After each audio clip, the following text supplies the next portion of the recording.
Sur Radio J, nous sommes en direct et je suis ravie et très contente de retrouver Oudi Bloch, avocat vice-président de l'OJE, l'Organisation Juive Européenne. Bonjour Oudi. Bonjour Ilana, ravi de vous retrouver. Et merci d'être avec nous ce matin sur Radio J, toujours très tôt.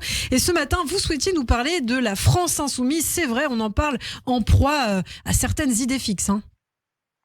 Eh oui, Ilana, la semaine dernière, vous l'avez juste entendu, la députée Mathilde Panot a publié un tweet à l'occasion des 23 ans de l'affaire Mohamed Al-Dura, une affaire qui avait embrasé, vous vous souvenez, les populations arabes et musulmanes à travers le monde, participé à la flambée des actes antisémites, servi de revendication à l'assassinat du journaliste Daniel Pearl et qui sert depuis, et encore jusqu'à aujourd'hui, d'étendard à la haine anti-israélienne et anti-juive.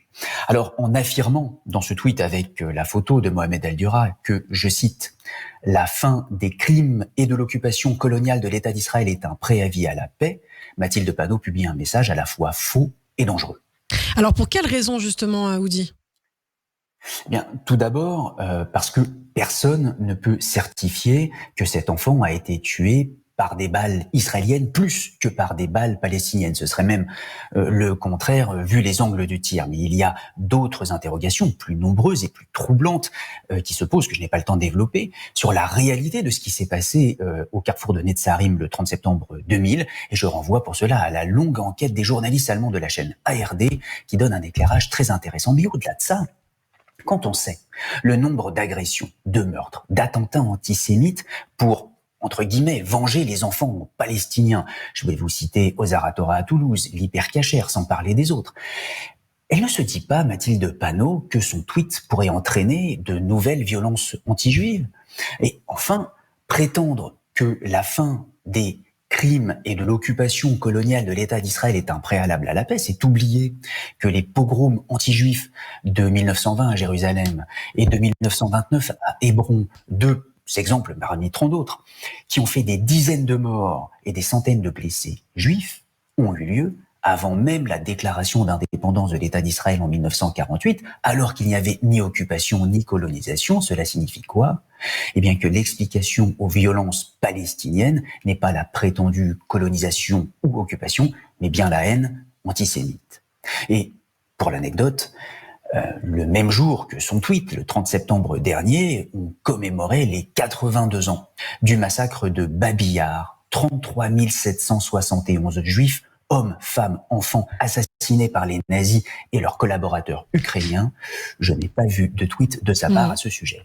Alors plus récemment encore, c'est ce qui a fait scandale aussi sur la scène politique, la question parlementaire de la députée Sylvie Ferrer sur la participation directe ou indirecte de citoyens français, dit-elle, dans les actes illégaux. Oui, députée LFI, elle aussi, et elle vise bien sûr uniquement les Français juifs et Israël en mélangeant le service militaire des nouveaux immigrants avec le volontariat civil dans un texte qui fleure bon la suspicion de double allégeance.